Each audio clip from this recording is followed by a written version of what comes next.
Ben, je vous propose de démarrer, hein, puisque nous avons attendu 5 minutes que l'ensemble des participants puissent nous rejoindre. Donc, bonjour à toutes et à tous. Merci de nous rejoindre pour cette table ronde consacrée à l'intelligence artificielle, l'intelligence artificielle égalitaire entre les femmes et les hommes, et dans le cadre de la Semaine de l'entreprise responsable et inclusive organisée par la FMD et le MEDEF. Donc, Hélène Dex-Van Ruys et moi-même, Muriel Garnier, allons animer ce groupe de travail. Nous sommes responsables au sein du laboratoire de l'égalité du programme Les femmes et l'intelligence artificielle. Et nous sommes ravis également d'accueillir Sandrine Delage du groupe BNP Paribas, qui est donc co-fondeur des événements intergénérationnels Women and Girls in Tech avec Simplon, Digital Ladies and Allies et BNP Paribas, et Head of Changemakers and Prospective au sein du groupe BNP Paribas. Sandrine nous expliquera certainement plus en détail quel est son rôle. Donc, en quelques mots, qui est le laboratoire de l'égalité? Le laboratoire de l'égalité a été créé il y a plus de 12 ans maintenant et a pour mission de promouvoir la culture de l'égalité professionnelle entre les femmes et les hommes. Alors, donc pour cela, il a rassemblé à peu près 1500 membres et ces membres, au travers de groupes de travail, a pour mission de proposer des solutions, des actions concrètes pour éradiquer, si je puis dire, ou supprimer les inégalités professionnelles entre les femmes et les hommes.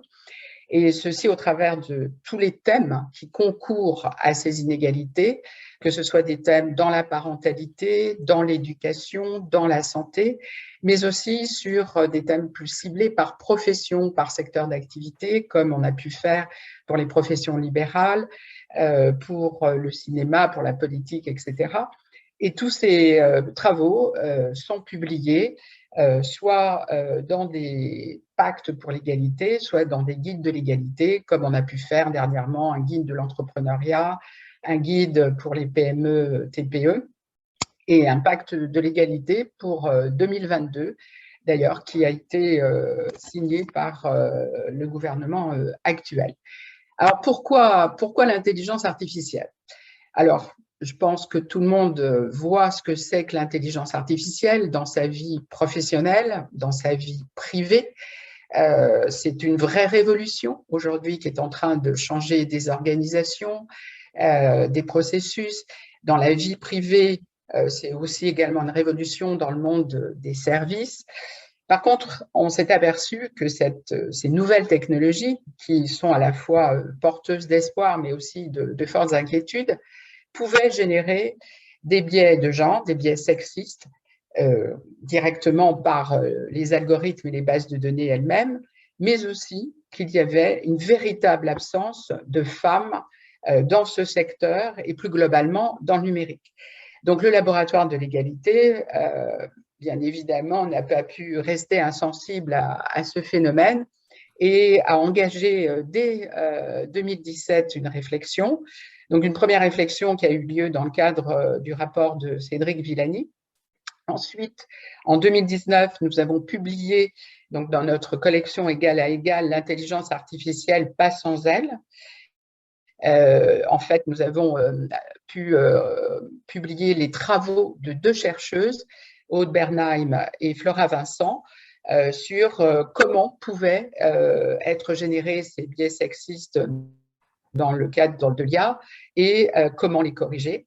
Et puis en 2020, nous avons décidé de faire un pacte pour l'intelligence artificielle égalitaire pour nous adresser à toutes les parties prenantes qui utilisent, qui produisent de l'IA ou qui sont acteurs de cette IA.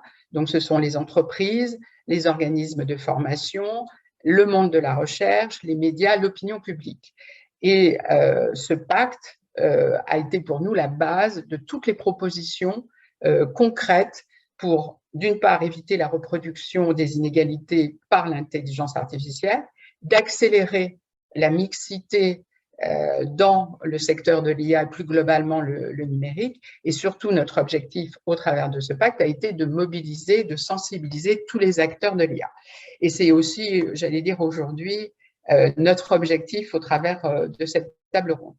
Alors, je vous propose, Hélène, peux-tu nous présenter les éléments les plus marquants du contexte dans lequel se développe cette intelligence artificielle, s'il te plaît? Alors oui, complètement. Quand on parle de numérique, d'IA, il nous semblait assez important d'étayer notre discours avec des chiffres. Alors, on vous en a mis quelques-uns à l'écran. Donc, en France, 60 milliards d'euros sont générés par le numérique en 2022. Il faut savoir que ça représente 5% de croissance par an, ce qui veut dire que le numérique est un secteur extrêmement porteur, puisque normalement, un secteur qui se porte bien a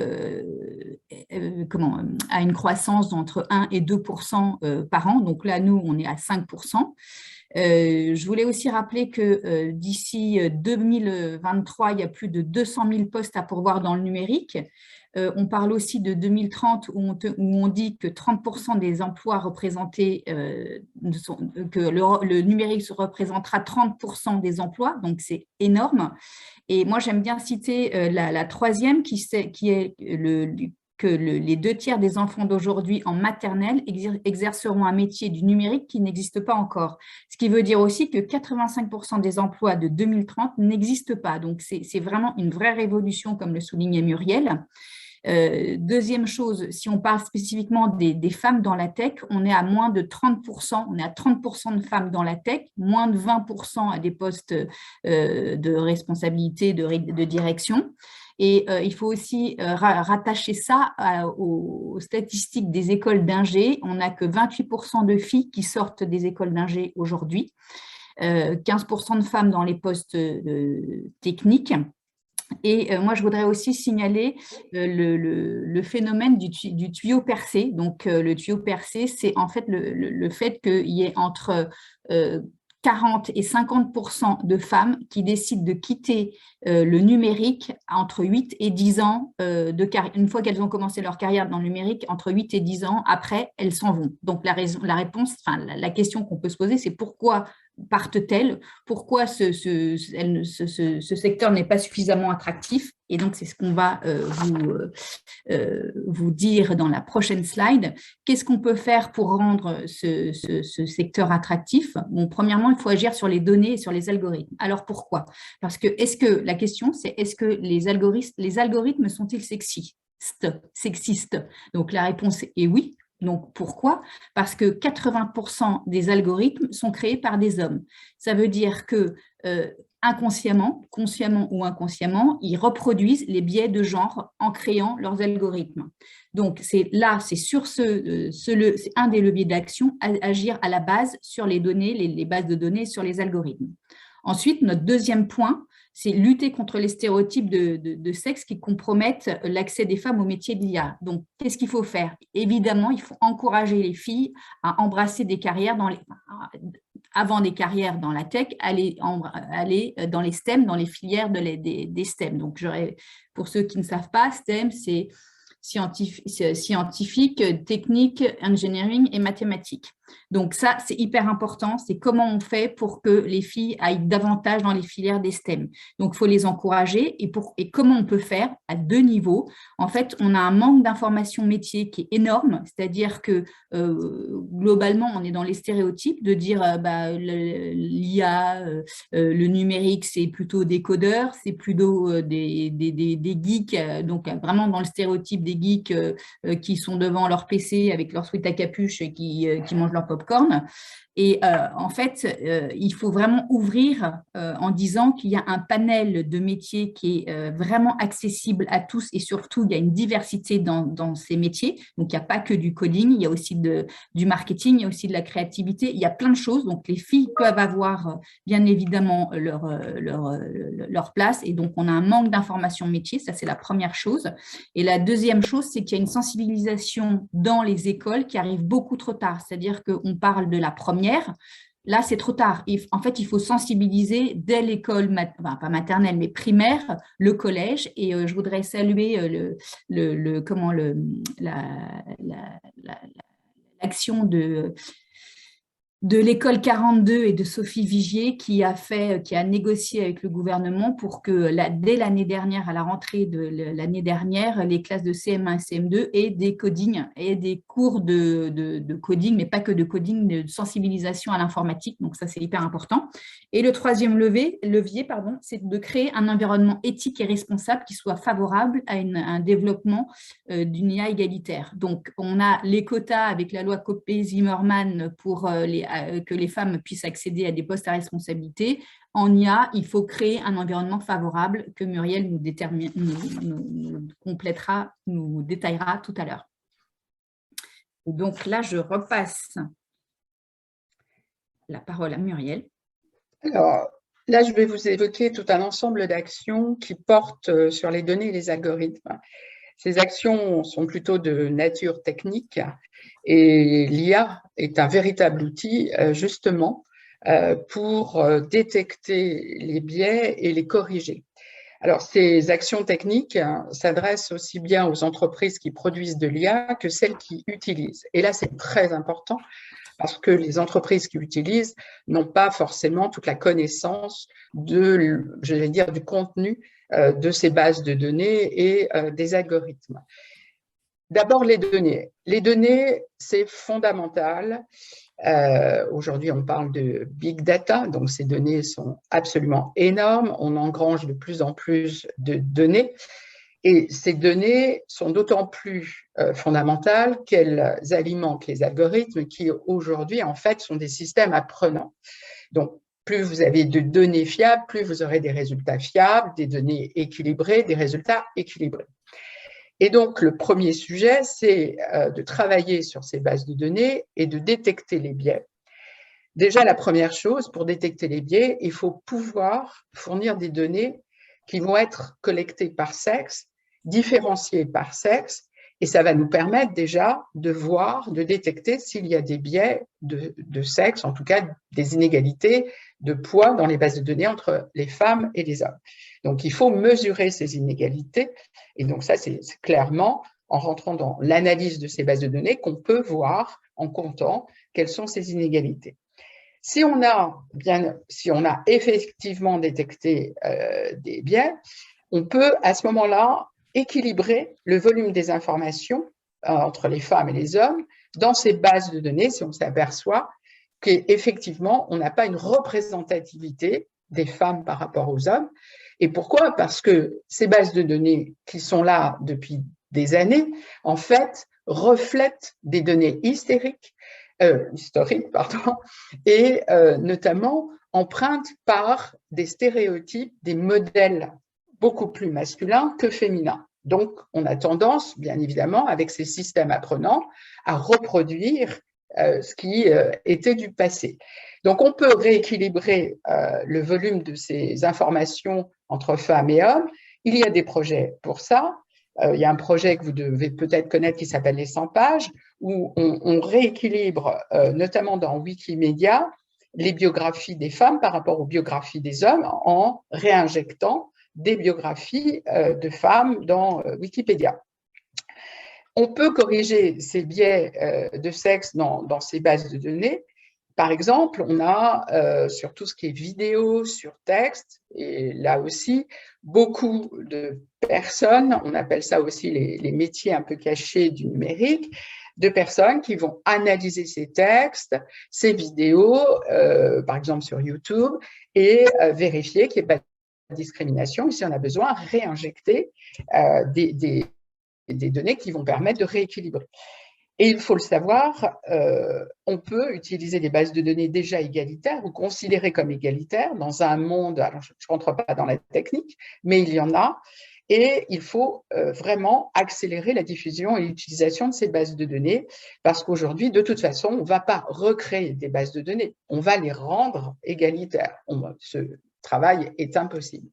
Ça, c'est la première dimension sur cet aspect technique. Deuxième dimension, les algorithmes. Comme le disait Hélène, pratiquement 90% des développeurs sont des hommes.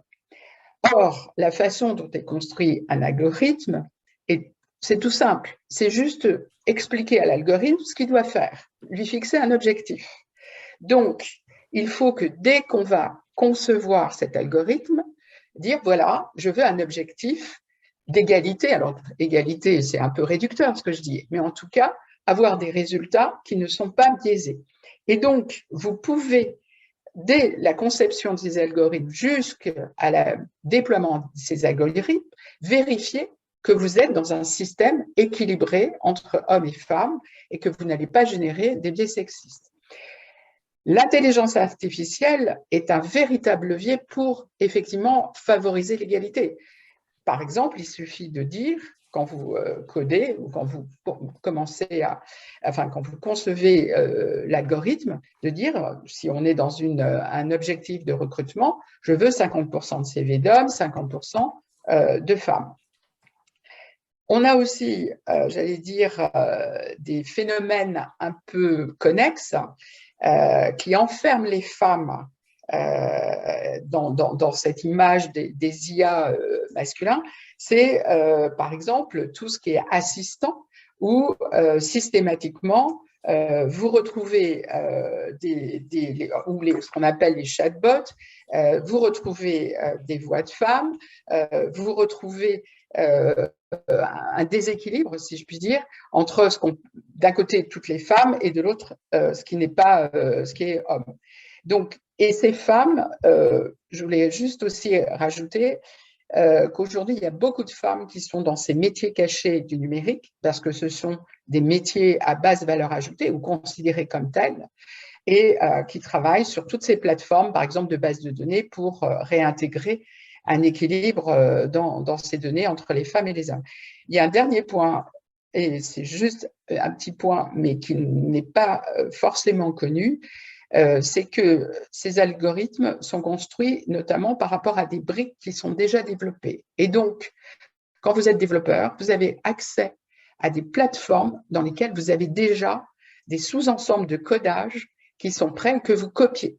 Donc, on fait de la réplication, du copier-coller pour construire des algorithmes complets. Et si je puis dire, ces sous-ensembles d'algorithmes ont été conçus la plupart du temps par des hommes. Donc, on retrouve la reproduction des stéréotypes. Et donc, c'est un phénomène qui est à la limite très pernicieux, car ça va accélérer et amplifier ce phénomène de stéréotypes intégrés dans les algorithmes. Et je rappelle ce que je viens d'expliquer de manière très synthétique, pour ne pas rentrer bien évidemment dans la technique, est vraiment à la portée de toutes les entreprises, aussi bien celles qui produisent de l'IA ou qui utilisent, car celles qui utilisent vont aussi tester ces algorithmes à partir de jeux de données équilibrés et vont aussi tester tous les processus qui vont générer ces résultats et peuvent bien évidemment tester les données, les résultats générés par ces algorithmes. Alors, comme je le disais, ces actions techniques, c'est facile, c'est faisable. Par contre, il faut avoir la volonté de le faire. Et pour ça, il faut convaincre, changer les comportements, changer les mentalités. Et d'où Hélène va vous expliquer comment on peut effectivement faire évoluer ces mentalités au travers de la formation notamment. Alors, moi, je voulais aussi juste revenir sur le fait que, donc, on l'a bien compris, que les femmes étaient sous-représentées dans le numérique et dans la tech, ce qui est extrêmement grave, puisqu'on sait que le numérique est un secteur extrêmement rémunérateur. Et que contrairement au marketing, alors désolé pour les hommes et les femmes qui sont là de marketing, de communication et de ressources humaines, on envoie plutôt les filles étudier dans des filières qui sont déjà surreprésentées et qui sont moins bien payées, alors que dans la tech, les femmes sont sous-représentées et que les salaires sont extrêmement rémunérateurs. Donc là, c'est vraiment important. La question qu'on peut se poser, c'est pourquoi c'est si grave si on manque de femmes, si on manque de filles dans les métiers de la tech? Alors, c'est un problème de diversité, c'est-à-dire qu'on sait que la diversité est une source de performance, de succès, de progrès, et qu'en ayant des équipes qui soient diversifiées et qui soient surtout mixtes, on accélère la performance de l'entreprise. Donc ça, c'est hyper important d'envoyer les filles, les femmes dans des secteurs, dans l'IA, pour pouvoir justement avoir des meilleurs postes et des meilleures rémunérations. Et moi, j'ai aussi envie de dire que c'est un levier d'émancipation financière et sociale. Donc, les filles, les femmes, allez rejoigner la tech pour pouvoir avoir une émancipation sociale et financière plus importante que si vous rejoignez des filières qui sont plus basiques et surtout surpeuplées, entre guillemets. Donc, pour moi, il y a deux choses qui sont importantes, c'est l'école et l'entreprise. Donc, qu'est-ce qu'on peut faire à l'école? On peut former, orienter, démontrer et intégrer. C'est-à-dire, comme je l'ai souligné tout à l'heure, il faut sensibiliser les filles dès le plus jeune âge à ce qu'elles puissent rejoindre les STEM, de façon à ce qu'elles n'aient pas peur d'embrasser des carrières dans la tech. Il faut aussi éduquer nos garçons, parce que c'est bien de parler des filles, mais que faisons-nous des garçons? Il faut aussi, eux, les sensibiliser au fait que, bah oui, les filles peuvent rejoindre la tech, les filles sont aussi bonnes qu'eux pour coder, voire même meilleures, et les statistiques le démontrent.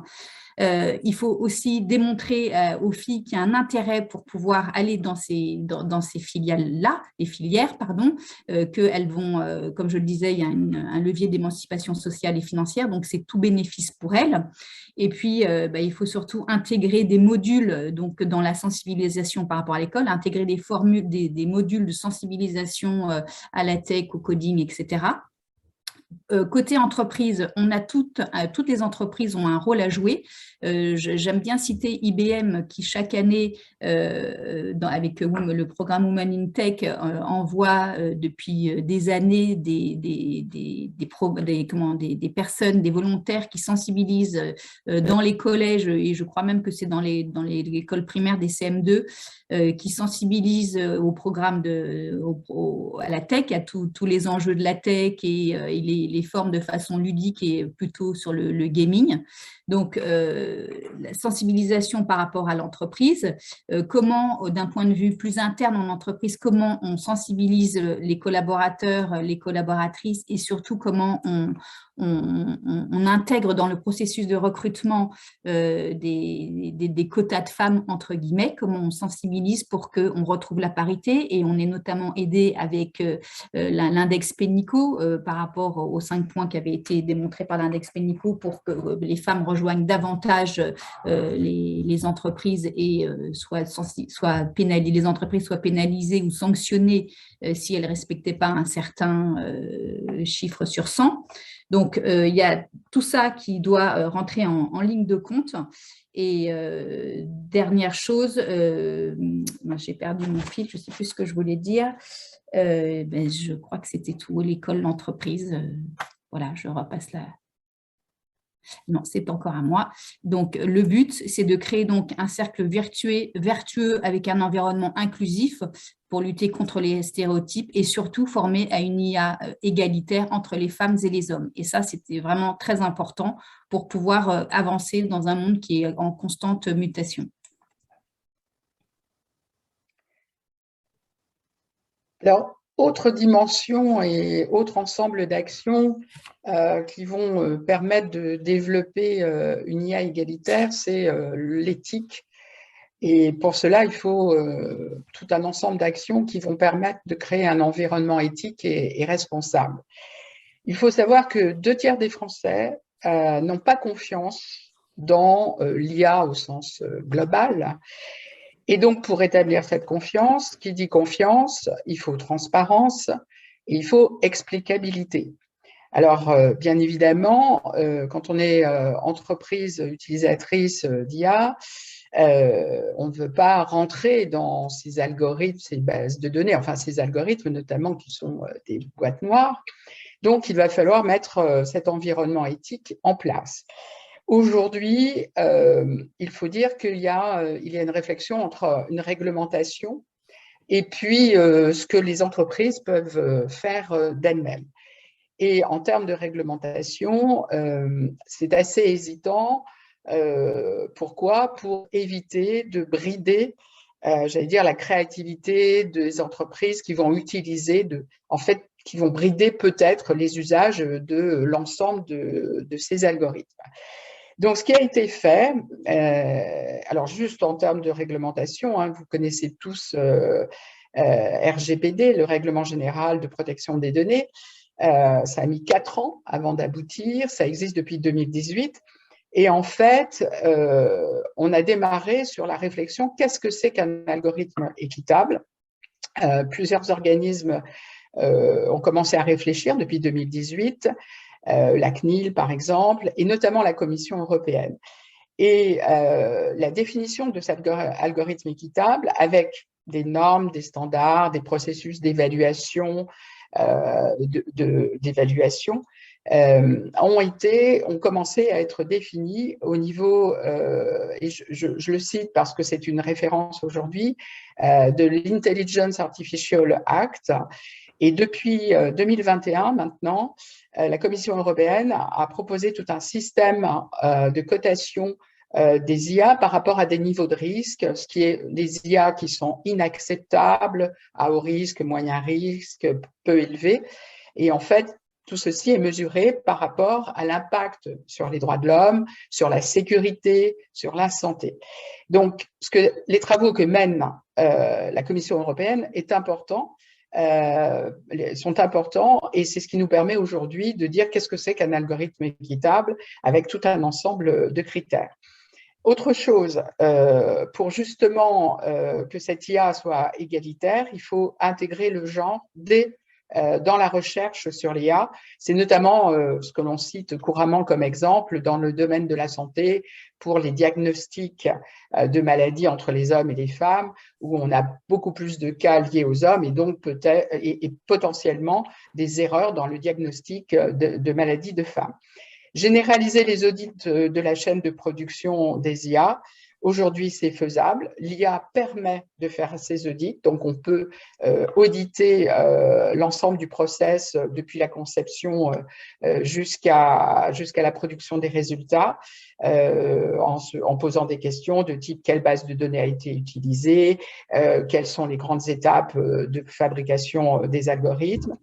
On ne parle pas assez des instances. Ça a été déjà mis en place au niveau national grâce au rapport de Cédric Villani sur le comité éthique et de régulation de l'IA qui est au niveau national. C'est une instance où il y a des femmes et des hommes et qui effectivement peuvent vérifier l'IA, enfin en tout cas l'éthique des IA qui sont utilisées. Donc, voilà à peu près globalement ce qui existe aujourd'hui. Et par ailleurs, les entreprises ont fait un gros travail de leur côté justement pour se reposer de la question.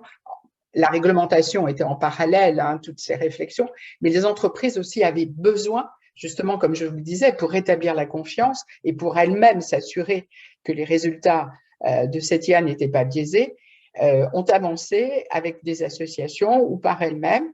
Et donc aujourd'hui, vous avez des labels d'IA équitables. Vous avez un label ADEL sur les bases de données. Enfin, il y en a plus, AFNOR, il y en a un certain nombre. Il y a même maintenant dans le label diversité tout un ensemble de critères liés à l'usage de l'IA. On peut, et certaines entreprises le font, intégrer dans les appels d'offres le label IA équitable, c'est-à-dire sélectionner des entreprises qui ont déjà un label.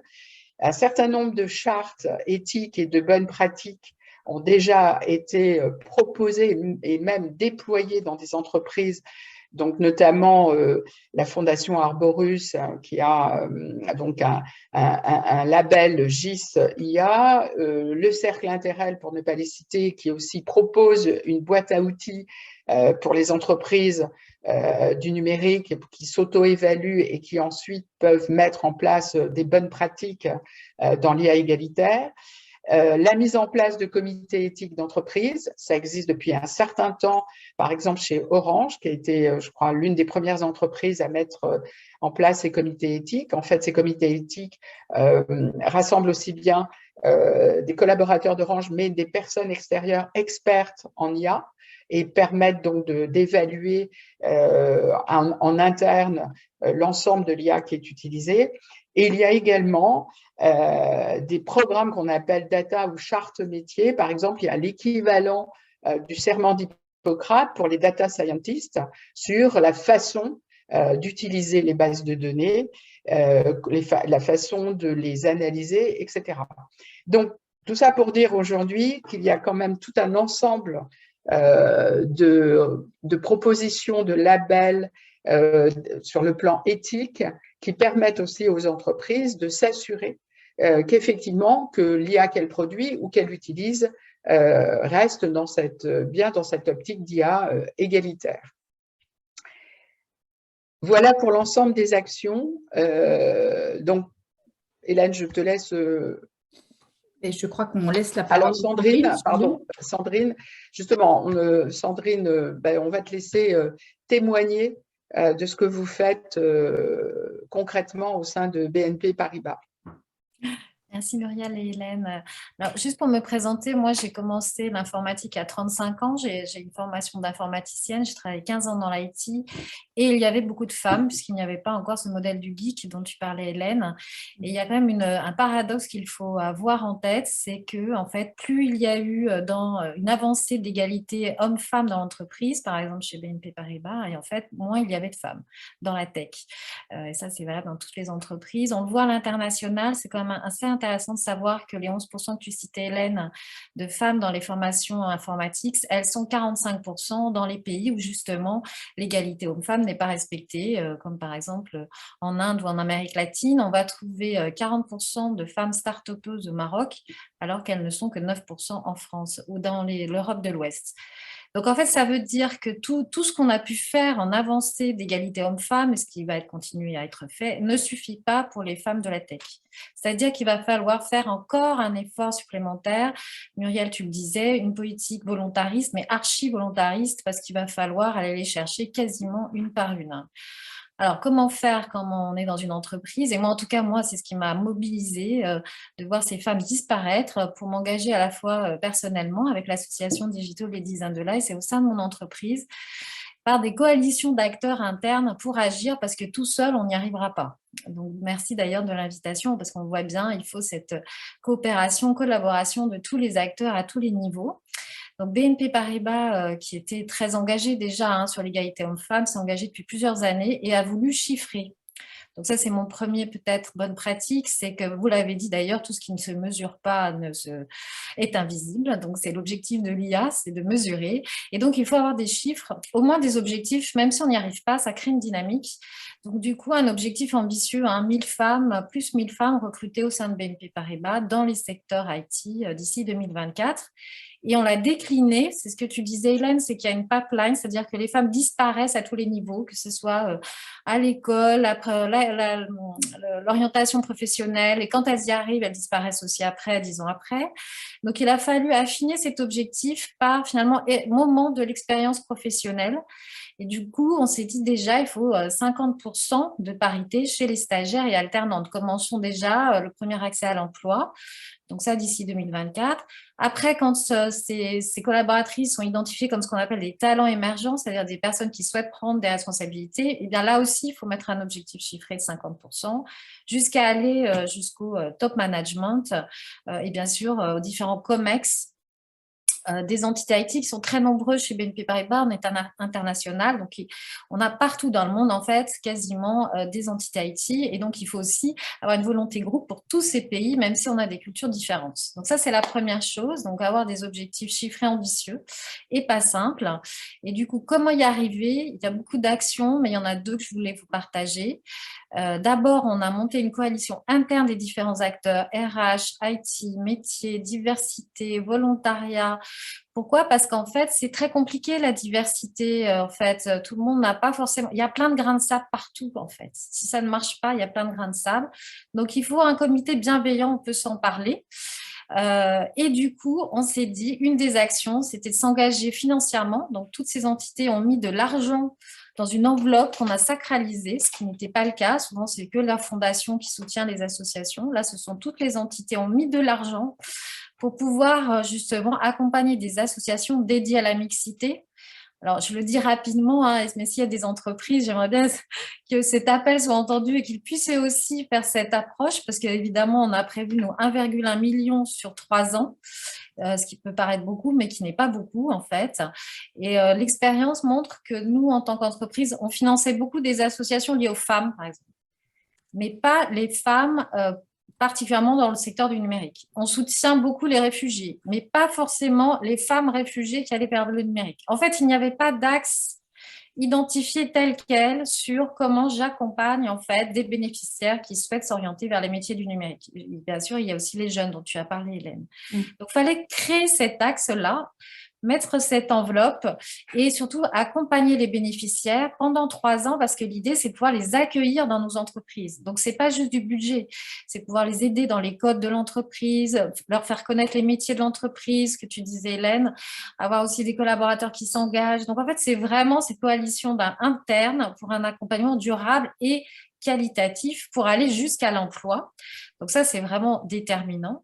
Et deuxième action, donc là c'est une action plutôt interne, la deuxième action, c'est avec justement Digital Ladies in the Life, Simplon et l'association Bicomtech, on a créé ce collectif externe qui s'appelle Women and Girls in Tech, qui n'est pas une association, parce qu'on ne voulait pas recréer encore une association, c'est plus créer un mouvement pendant les événements majeurs de la tech. Donc cette année, c'est la deuxième fois, on l'a fait à Vivatech, avec d'autres entreprises.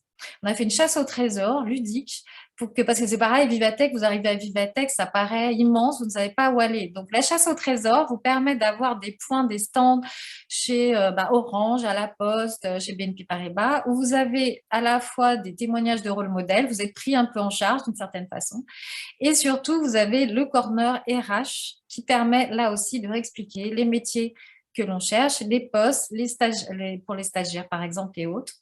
Et avoir ces liens où l'événementiel, c'est un levier de transfo et un levier en fait de recrutement. Parce que sinon, on a souvent tendance à avoir les salons spécialisés de l'emploi ou l'étudiant, etc. Mais en fait, il faut aller là où il y a la tech, où les gens sont intéressés par la tech. Et du coup, ça quand même, chez BNP Paribas, on a eu à peu près 70 personnes qui ont candidaté, qui ont déposé leur CV. Donc, il faut créer ce lien direct avec les RH, mais les managers. Et je terminerai juste parce que ce qui est important pour moi quand on parle des associations, de la diversité, c'est que quand on casse le modèle du geek dont tu parlais, Hélène, qui est quand même jeune, blanc, origines socio-professionnelles en général, soit c'est en plus hyper génie, soit ils ont fait un bac+5. Si on casse en fait ce modèle en disant non, c'est pour tout âge, parce qu'on a besoin des collaboratrices qui sont en reconversion, on ne s'adresse pas qu'aux femmes en fait, on s'adresse à tout le monde. Et vraiment la mixité ou la parité, c'est la porte d'entrée première, parce qu'on est 50% sur la planète, et donc voilà, c'est la première des diversités. Mais on dit aussi, c'est pour tous les âges, c'est pour toutes les formations, c'est pour toutes les personnes aussi c'est pas réservé quelque part à une population qui était que le rôle du geek qu'il faut absolument casser. Et du coup, les associations apportent cette diversité de points de vue et puis nous permettent d'atteindre des bénéficiaires, les jeunes dont tu parlais. Une entreprise, elle ne va pas comme ça dans une école ou un lycée, elle a besoin d'une courroie de transmission et c'est les associations qui font ce travail-là. Et voilà, et on peut être rejoint par d'autres entreprises si ça les intéresse. Moi, je voudrais juste rajouter sur ce que tu dis, Sandrine, qui est hyper intéressant et je partage totalement. Quand tu parles de diversité et notamment la diversité chez les femmes, c'est que les femmes peuvent rejoindre la tech, que ce soit les jeunes, donc les jeunes filles, jeunes femmes, etc., écoles, etc., mais aussi de l'autre côté de la ligne, vers les seniors, celles qui sont, enfin seniors, ou un peu avant, celles qui sont en formation, en recherche de sens, en repositionnement professionnel, parce qu'on a Ada School d'un côté, mais on a aussi l'école 42 ou Wagon qui permet aussi aux femmes de se dire venez chez nous parce qu'on peut vous former, c'est pas si compliqué et vous pouvez aussi trouver votre épanouissement. Voilà, je faisais juste un aparté parce que Non, mais tu as raison. D'ailleurs, elles sont essentielles parce que vous avez parlé de l'urgence. Aujourd'hui, les jeunes filles, elles vont arriver dans 2 ans, 5 ans. Donc, on a besoin de ces collaboratrices qui peuvent se reconvertir. Et c'est pour ça qu'on a commencé, nous, il y a 4 ans, par des événements. On a invité, en fait, les collaboratrices et leur fille ou l'écosystème de, voilà, donc leurs nièces, etc. Et donc, elles sont venues, c'est pour ça qu'on fait intergénérationnel, elles sont venues pas pour elles sont venues pour leur fille, pour la génération suivante, mais elles ont fait les ateliers de code, par exemple, ensemble. Et du coup, ça leur a montré qu'elles pouvaient le faire. Et on a maintenant, hein, depuis 4 ans, on a des témoignages de femmes qui travaillaient dans une agence bancaire, vraiment rien du tout lié à la tech, et qui sont aujourd'hui voilà, business analyst, c'est-à-dire maîtrise d'ouvrage ou data analyst, et qui se sont reconvertis. Et bien sûr, les entreprises investissent énormément dans la formation interne. Je ne peux pas vous parler de tout ce qui est fait, mais la reconversion et l'accès à la formation. Et ces formations sont accessibles à toutes sans background technique, sauf pour data scientists, et à partir du niveau bac. Et on considère qu'en fait, une personne dans une entreprise, elle connaît tellement l'entreprise, elle connaît le métier, elle connaît le crédit, par exemple. Une collaboratrice qui connaît le crédit, eh ben, elle saura identifier les biais dont tu as parlé, Muriel, de se dire « Ah ben non, je ne vais pas octroyer moins de crédit à une femme parce que c'est une femme ». Donc, en fait, les femmes qui ont des connaissances métiers sur tous les domaines, quand elles vont acquérir des compétences supplémentaires, elles sauront très bien analyser les biais et identifier justement ce qu'il ne faut pas faire. Juste pour terminer là-dessus, parce que je voyais l'horaire, mais Sandrine, tu as totalement raison. Le sujet, c'est pas simplement, on pousse tout le monde à dire on code. C'est pas ça le sujet, c'est une langue. C'est juste une langue, un codage. C'est l'usage qu'on en fait. Et c'est ça la vraie valeur ajoutée. Et c'est dans le métier. C'est juste comme tu dis, je suis au métier du crédit, j'utilise un outil et je sais maîtriser cet outil. Voilà, c'est simple. L'homme a toujours maîtrisé les outils. Donc, il n'y a pas de raison qu'on se fasse supplanter par l'IA. Et alors, moi, juste avant de passer à ma dernière partie, je voulais aussi rebondir sur ce que tu dis, Sandrine, c'est on n'a juste pas parlé des rôles modèles, mais justement, les rôles modèles accessibles pour les femmes, les filles, c'est aussi celles qui réussissent, c'est pas celles… Alors, bien sûr que les Simone Veil, évidemment, les Michelle Obama, c'est fantastique, mais qui peut nous faire rêver dans la tech? Alors, évidemment, on a Aurélie Jean qui est chouette aussi, mais on a aussi besoin d'avoir des rôles modèles qui soient accessibles et qui puissent dire aux femmes le message suivant, c'est oui, c'est possible. Alors, allez-y, foncez, rejoignez la tech. C'est accessible à toutes, entre guillemets. Bon, alors, évidemment, data scientist, pardon, c'est peut-être moins accessible, mais voilà, la tech, c'est pas juste inaccessible.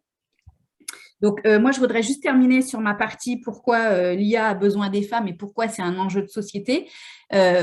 Muriel et Sandrine, vous avez très bien parlé tout à l'heure des associations. Donc, nous, c'est au laboratoire de l'égalité, ce qui est très clair, c'est qu'on n'est absolument pas en compétition, mais bien en coordination et en travail collectif. Donc, c'est hyper important pour nous et on a travaillé avec la Fondation Arborus, tu l'as rappelé, Muriel, avec le label GIS et le Cercle Interrel avec Marine Rabérin et Catherine Ladouce et toutes les autres 17 entreprises. Donc, on a toutes un seul et même but, c'est rendre l'IA plus inclusive, plus égalitaire entre les femmes et les hommes. Donc, on n'est pas en compétition, mais on est en mutualisation de nos compétences. Ça, c'est très important. Ce qui est aussi important, tu l'as souligné, Sandrine, c'est que toutes les parties prenantes soient mobilisées sur ce seul et même objectif. Alors, quand on parle des parties prenantes, c'est nous tous, c'est la société civile, les entreprises, les journalistes, la recherche, la formation, l'éducation, les sociétés qui sont engagées pour l'IA. Donc, c'est un monde où on a tous besoin les uns des autres pour pouvoir le faire évoluer. Je voudrais revenir sur l'enquête de l'IA égalitaire parce qu'on est très, très fiers du prix qu'on vient de recevoir de la Fondation des femmes. Nous avons reçu un prix la semaine dernière, il y a 15 jours, parce que nous avons… l'année dernière, ou il y a 2 ans maintenant, mise en place le mois de l'IA égalitaire tous les mardis avec justement une partie prenante par mardi midi pour pouvoir parler de cette IA égalitaire et comment on pouvait faire bouger les lignes. Et on a récolté énormément de contenu, énormément de richesses, de témoignages et d'ouverture d'esprit et de perspective. Et en fait, on voulait ne pas s'arrêter là et dire on va cruncher la data et aller plus loin. Mettons en place une enquête de l'IA égalitaire avec toutes ces parties prenantes et tout ce qu'on a récolté, mais allons encore plus loin. Et en fait, on est très fiers d'avoir reçu ce prix de la Fondation des femmes qui n'est pas rien, en présence d'Isabelle Rome, Bérangère Krief, Julie Gaillet et Valérie Bonneton. J'ai un problème sur les prénoms ce matin, désolée. Donc voilà, c'était super important qu'on vous le partage. Et pour terminer cette table ronde qui était juste passionnante, moi je voulais juste rappeler que deux choses, comme le disait si bien Elisabeth Moreno, la parité n'est pas la charité. Donc les femmes ont le droit et elles sont surtout très très fortement invitées à rejoindre tout ce qui est les métiers de la tech. Et mon deuxième point, c'était que la réduction des inégalités femmes-hommes n'était pas qu'un simple combat de femmes, mais bien au contraire, c'était un vrai sujet sociétal dont on devait tous s'emparer, hommes et femmes, bien évidemment, parce que dans les Digital Ladies and Allies, on voit bien que la notion d'allié est hyper importante et que toute seule, on n'y arrivera pas et qu'on n'a pas d'intérêt à faire bouger les lignes toute seule, mais bien évidemment à quatre mains, femmes et hommes ensemble, ça c'est hyper important. Et que donc, aujourd'hui, ce que nous, on peut dire par rapport au laboratoire de l'égalité, c'est qu'il était fondamental de construire une IA égalitaire, éthique et durable. Donc voilà, merci beaucoup pour cette table ronde passionnante. On va regarder si on a des questions. Donc, qu'est-ce qu'on nous dit dans l'oreillette? Moi, alors justement, je me suis permise de répondre à une question, un commentaire. Je trouve très important de communiquer sur le fait que des compétences, connaissances hors numérique peuvent être valorisées et que l'on peut donc rejoindre la tech à tout moment de sa carrière. Effectivement, c'est ce que vous avez évoqué. Et moi, je répète, je pense que, j'ai répondu, nous sommes totalement d'accord, dans le sens où on pense fortement que ce n'est pas en montrant juste du codage qu'on va attirer les jeunes filles. C'est un peu encore le côté technique. Il faut absolument parler des usages qu'on peut faire. Il y a beaucoup de startups qui ont été créées qui ont été créées par des femmes, désolé, et qui ont permis de nouveaux services. Il y a des femmes qui ont développé des startups dans la biotechnologie qui font des choses absolument remarquables et elles ne savent pas coder. Voilà. Donc, je pense qu'il faut là-dessus, en termes d'éducation, s'orienter beaucoup plus sur tous les usages. Et on a des usages, mais absolument partout, et notamment aujourd'hui, dans le côté environnement, on voit des choses extraordinaires dans l'application, dans l'agriculture, dans la biodiversité, etc. Mais c'est le fameux panel de métiers différents dont je parlais au tout début quand je disais qu'il fallait sensibiliser les filles au fait qu'on ne parle pas juste de coding, qu'il y a un éventail suffisamment conséquent pour que chacun puisse trouver sa place. Alors, moi, ce que je vous propose, puisqu'on a débordé un petit peu, voilà, on est là pour répondre à vos questions. Alors, je vois qu'il y en a d'autres. Il y en a plein qui arrivent, c'est super. Merci bravo pour ce prix. C'est toujours agréable de recevoir les félicitations aussi. Une question, je la lis, on verra. Bravo pour l'initiative et les recommandations concrètes. Puisqu'il y a urgence, avez-vous aussi réfléchi à comment influencer les hommes qui forment la grande majorité des acteurs de l'IA aujourd'hui à adopter une IA égalitaire?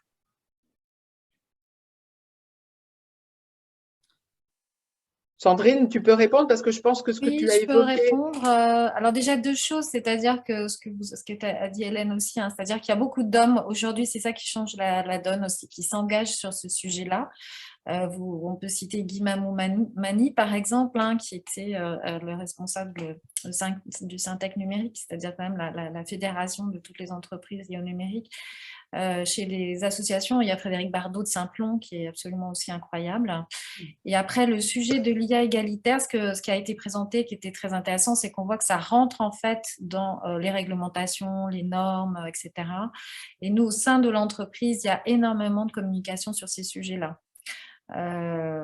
Mais après, à ouvrir, parce que toutes les idées sont les bienvenues pour trouver les alliés, justement augmenter les alliés.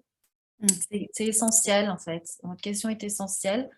Moi, j'aime bien citer aussi, tu as cité Sandrine Guy Mamoumani, moi j'aime bien citer aussi Gérald Carsanti, le CEO d'SAP, qui ne se présente jamais comme Guy. D'ailleurs, quand il n'y a pas une table ronde, s'il n'y a pas équité et parité, il se présente, il refuse d'intervenir et il a jamais sans elle. C'est un des alliés, ouais, voilà, un des alliés, et voilà, c'est d'avoir des hommes engagés, c'est vraiment un levier d'action concret. Et dernière question, est-ce que vous pensez qu'il est suffisant que les femmes rejoignent la tech pour rendre le milieu plus égalitaire? Les femmes n'ont-elles pas intériorisé bien souvent de nombreux biais sexistes? Alors, moi, je veux bien répondre parce que, en fait, là, on parle du syndrome de l'imposteur et que qu'on soit dans la tech ou pas dans la tech, il y a de toute manière une sensibilisation à faire et je suis plutôt bien placée pour en parler au niveau diversité et inclusion. Il y a une sensibilisation à faire en interne dans les entreprises sur les femmes qui doivent arrêter d'être leur propre autocensure, d'être leur frein. Et donc, que ce soit dans la tech ou pas dans la tech, il faut de toute manière travailler sur les femmes pour qu'elles prennent davantage confiance en elles et travailler sur leurs biais inconscients, leurs biais sexistes, enfin leurs biais inconscients surtout. Alors maintenant, dans la tech, qu'est-ce qu'on peut faire pour rendre plus égalitaire? Les formations effectivement en entreprise, le recrutement, avoir un recrutement inclusif. On a parlé des quotas aussi, ça peut être une solution, bien que beaucoup n'aiment pas les quotas, mais on voit juste que les quotas fonctionnent et que s'il n'y avait pas de quotas, on en serait toujours là où on en est avant la loi Copé-Zimmermann et la loi Rixin. Donc, voilà, moi, je répondrai par ça. Il y a un dernier point aussi qui est lié, j'allais dire, aux hommes, puisque la majorité des hommes aujourd'hui développent dans la tech, c'est aussi de les former justement à ces risques de biais et très tôt pour éviter, puisqu'ils le font inconsciemment, pour qu'ils soient conscients de ce qui peut se passer lorsqu'ils développent ces algorithmes. Donc, il faut absolument embarquer les hommes dans toutes ces formations puisque ensuite, je pense qu'ils seront beaucoup plus sensibles et pourront agir, en tout cas à leur niveau, pour éviter d'intégrer ces stéréotypes dans ce qu'ils produisent comme IA. Donc, il faut embarquer absolument les hommes. Et donc, on en revient à l'éducation des petits garçons par rapport aux petites filles. Éduquons nos filles de la même façon qu'on a éduqué nos filles. Toutes ces formations ne s'adressent pas qu'aux femmes. Il n'y a plus de questions. On a dépassé l'horaire, mais bon, je pense que c'était vraiment intéressant. On vous remercie à toutes et tous d'avoir consacré du temps à cette table ronde. Vous pouvez retrouver tous les travaux du laboratoire de l'égalité sur le site. Vous retrouverez sur ce site également le pacte. Vous pouvez aussi retrouver le petit livre « L'intelligence artificielle pas sans elle », même en librairie. Et bien évidemment, le support que vous avez eu là sera mis à votre disposition par la FMD dans le cadre de cette semaine de l'entreprise responsable et inclusive. Voilà, encore merci beaucoup et puis surtout, on espère que toutes ces propositions d'action vont continuer à se déployer et puis de plus en plus vite parce qu'on trouve que ça ne va pas assez vite parce que ça fait quand même quelques années qu'on en parle, quelques années qu'on propose ces actions et nous aimerions bien que ça aille plus vite et plus loin. Voilà. Merci, bonne fin de journée. Merci à tous et à tous. Merci, au revoir. Au revoir.